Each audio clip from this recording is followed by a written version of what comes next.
आयत पढ़ी, इसका उन्वान करार दिया, टॉपिक करार दिया। इरशाद इलाही हो रहा है, कुल्लु नफ्सिन ज़ाइक़तुल मौत, हर नफ्स को मौत का जायका चखना है। यानी अब अल्लाह हमें बता रहा है कि हमने आपको खल्क़ किया है तो मौत का जायका भी आपको चखना है। अब हमसे कोई कहे कि हमको एग्जाम देना है, तो जाहिर सी बात है जब हमें एग्जाम देना है तो सबसे पहला काम हम ये करेंगे, मालूम करेंगे कि कौन से सब्जेक्ट का एग्जाम देना है, कौन सी किताब का एग्जाम देना है। अब जब अल्लाह ने कह दिया कुल्लु नफ्सिन ज़ाइक़तुल मौत, हर नफ्स को मौत का जायका चखना है, मालूम हुआ मौत का जायका चखना है। यानी ये 100% तय है कि मौत में जायका पाया जाता है, इसलिए चखना है। यानी वो अल्लाह कह रहा है, कुरान में कह रहा है कि हर इंसान को मौत का जायका चखना है, ठीक है चखना है। यानी एग्जाम देना है, कौन सी किताब का देना उसकी हमें तैयारी करनी पड़ेगी। इसलिए पहले मालूम करना पड़ेगा कौन सी किताब का, कौन से सब्जेक्ट का, फिर उसकी तैयारी करनी पड़ेगी। उसी तरह जब हमको मालूम है कि हमें मौत का जायका चखना है तो उसकी तैयारी करनी होगी कि मौत का जायका चखना है तो किस तरह से होता है ये मौत का जायका, आखिर ये मौत का जायका होता कैसा है। आइए हम इसी कायनात में देख लेते हैं। इस कायनात में जब भी किसी शय का जायका हमें मालूम करना रहता है तो सबसे पहले उसे चखते हैं, उसे टेस्ट करते हैं, फिर मालूम होता है इसका जायका कैसा है। मसलन शक्कर का जायका मालूम करना है तो शक्कर को पहले खाना पड़ेगा, उसे चखना पड़ेगा, फिर बता सकते हैं कि शक्कर का जायका मीठा होता है। लेकिन जो इंसान कभी शक्कर को देखा न हो, कभी चखा न हो, कभी खाया ही न हो, वो बता नहीं सकता कि शक्कर कैसा होता है, मीठा होता है या तीखा होता है, उसे क्या मालूम, उसने आज तक खाया ही नहीं। अब इसी तरह से मौत हमें आई ही नहीं तो हमें कैसे मालूम होगा कि मौत का जायका कैसा होता है। तो है ना जाने मुद्रा, जब हमने आज तक चखा ही नहीं तो मालूम कैसे होगा कि मौत का जायका कैसा है। यानी जिस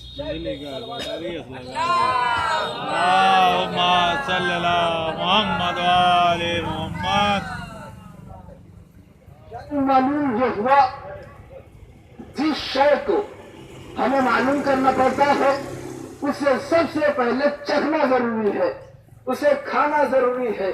सेब का जायका मालूम करना हुआ, सेब खाया फिर बताया इस तरह जायका होता है। केले का जायका मालूम करना हुआ, पहले खाया फिर बताया इस तरह जायका होता है।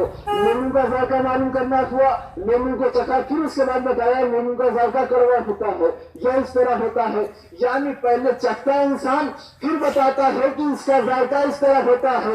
अब मौत का जायका कैसे मालूम हो, जिसने मौत का जायका चख लिया है वो अपनी कमरे में जाके सो गया है और ये बताना के लिए आज तक आया नहीं, फिर हमें मालूम कैसे हो कि मौत का जायका होता कैसा है।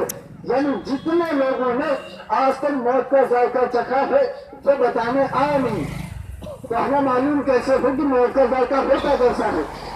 बहुत गौर और फिक्र रिसर्च करने के बाद, किताबों का मुताला करने के बाद किताबों में ये मिलता है कि मौत का जायका पानी जैसा होता है। अब मौत का जायका पानी जैसा दूसरी दफा दौड़ के गया, एक गिलास पानी लिया और पीने के बाद मालूम जो हुआ खालिश पानी, सादा पानी आप पीजिए, जब उसको पिएंगे तो ये होगा कि पानी में कोई जायका नहीं पाया जाता। पानी तो सादा होता है, खालिश पानी पी के देखिए किताब में क्या मिलता है, मौत का जायका पानी जैसा। अब पानी में कोई जायका नहीं होता, अब मालूम कैसे हो कि मौत का जायका कैसा है, क्या वो भी सादा है। मोहम्मद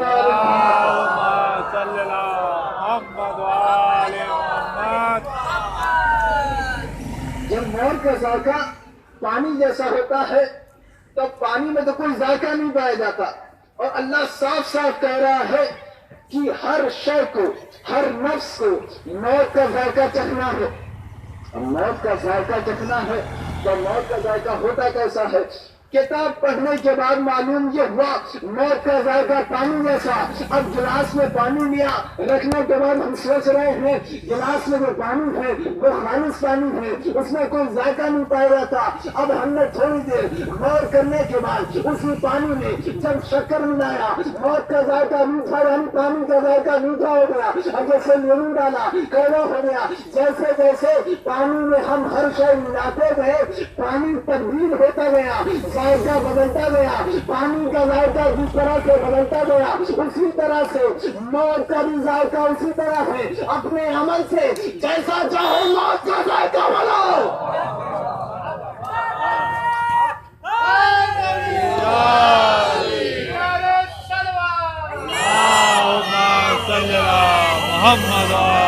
اللہ ہمیں آپ کے اختیار میں دے دیا کہ جاؤ تمہارے اختیار میں ہے, جس طرح سے چاہو گے اسی طرح سے تمہارے موت کا ذائقہ بنے گا. آپ کے اختیار میں ہے پانی کا ذائقہ جس طرح سے چاہو اس طرح سے بناؤ, اسی طرح سے موت کا ذائقہ بھی ہے. اپنے عمل سے جیسے چاہو ویسے اپنے موت کا ذائقہ بنا لو. اب آپ کے اوپر ہے, چاہے ہم نے خیر انجام دے کے موت کا ذائقہ میٹھا بنا لے اور چاہے برے خیر انجام دے کے موت کا ذائقہ کڑوا بنا لے. یہ آپ کے اختیار میں ہے, اللہ نے آپ کے اختیار میں دیا ہے. میں ایک چیز بتا دیتا ہوں کہ آپ کو موت کا ذائقہ کیسا بنانا چاہیے. ٹھیک ہے, آپ کے اوپر ہے, آپ خود سوچ لیجیے گا کہ آپ کو موت کا ذائقہ کیسا پسند ہے. مثلا اگر آپ موت کے ذائقے میں محبے یعنی اہل بیت کی محبت ملائیں گے تو کافی کی طرح شہد سے زیادہ شروع ہو جائے گا. اگر موت کے ذائقے میں آپ محبت اہل بیت ملا دیں گے تو قاسم کی طرح شہد سے زیادہ شروع ہو جائے گا. اگر اسی موت کے ذائقے میں آپ نے دشمنی اہل بیت ملا دیا تو جو پانی میں فلور کا حال ہوا وہی آپ کا ہو جائے گا. صلوات پڑھو محمد علیہ محمد. حدیث بھی ہے, امام کی حدیث ہے کہ میرے چاہنے والوں کی روح اس طرح سے نکلتی ہے جس طرح سے پھول سے خوشبو نکل جائے. اور جو دشمنی اہل بیت ہے, میرے دشمن ہے, ان کی روح اس طرح سے نکلتی ہے جیسے ریشمی کپڑے کو ایک کانٹے پر رکھ کے کھینچ لیا جائے. اب آپ کے اختیار میں ہو, جیسا چاہیں ویسا بنائے. آپ نے دیکھا ہوگا ابھی چند دن پہلے انتقال ہوا, جو ہر کوئی دیکھتا ہوگا جب کفن دیا جاتا ہے تو کفن کی 3 شرطیں ہیں. پہلی شرط یہ ہے کہ جو کفن دیا جا رہا ہے وہ سفید ہو. دوسری شرط یہ ہے جو کفن دیا جا رہا ہے وہ بالکل کھلا ہوا ہو, سلا ہوا نہیں ہونا چاہیے. اور کفن کی تیسری شرط یہ ہے کہ جو کپڑا ہے وہ سوتی ہونا چاہیے, کاٹن ہونا چاہیے, ریشمی کپڑا نہیں ہونا چاہیے. یہ کفن کی 3 شرطیں ہیں جو ہر حال میں واجب ہے اس کو انجام دینا چاہیے. کہ کفن سفید ہونا چاہیے, لال پیلا نہیں ہونا چاہیے. کفن سوتی ہونا چاہیے, کاٹن ہونا چاہیے, ریشمی نہیں ہونا چاہیے. کفن بالکل کھلا ہوا ہونا چاہیے, سلا ہوا نہیں ہونا چاہیے. سب نے دیکھا جب کفن دیا جاتا ہے تو یہی شرطیں اس میں پائی جاتی ہے. اب جو حج میں جا چکے ہیں اور جو نہیں گئے ہیں, اللہ جیسے لوگوں نے حج سے جانے کی توفیق عطا فرمائے. اور جو حج کو گئے ہیں وہ بھی چاہتے ہیں, جو نہیں گئے ہیں انشاءاللہ چلے جائیں گے. وہ بھی بتائیں جو حج کو جاتے ہیں احرام باندھا جاتا ہے, اس کی بھی 3 شرطیں ہیں. جو حج کو جاتے ہیں احرام باندھا جاتا ہے اس کی بھی 3 شرطیں ہیں. پہلی شرط یہ ہے احرام کھلا ہوا ہو, سلا ہوا نہ ہو. دوسری شرط یہ ہے احرام جو ہے وہ سفید ہو, لال پیلا نہ ہو. تیسری شرط یہ ہے جو احرام ہے وہ بالکل سوتی ہو, کاٹن ہو, ریشمی کپڑے کا نہ ہو. اب یہاں سمجھ میں نہیں آتا, ہم نے بارگاہ الہی میں ہاتھوں کو جوڑ دیا, اے پروردگار, اے کائنات کے مالک, اے زمین کو پیدا کرنے والے، اے آسمان کو خلق کرنے والے، اے ستارے کو پیدا کرنے والے، تم مجھے بتائیے تو نے حج کیوں نہیں پیدا کیا؟ وہاں پہ ایک انسان حج کرنے جا رہا ہے، وہ زندہ ہے، وہاں پہ انسان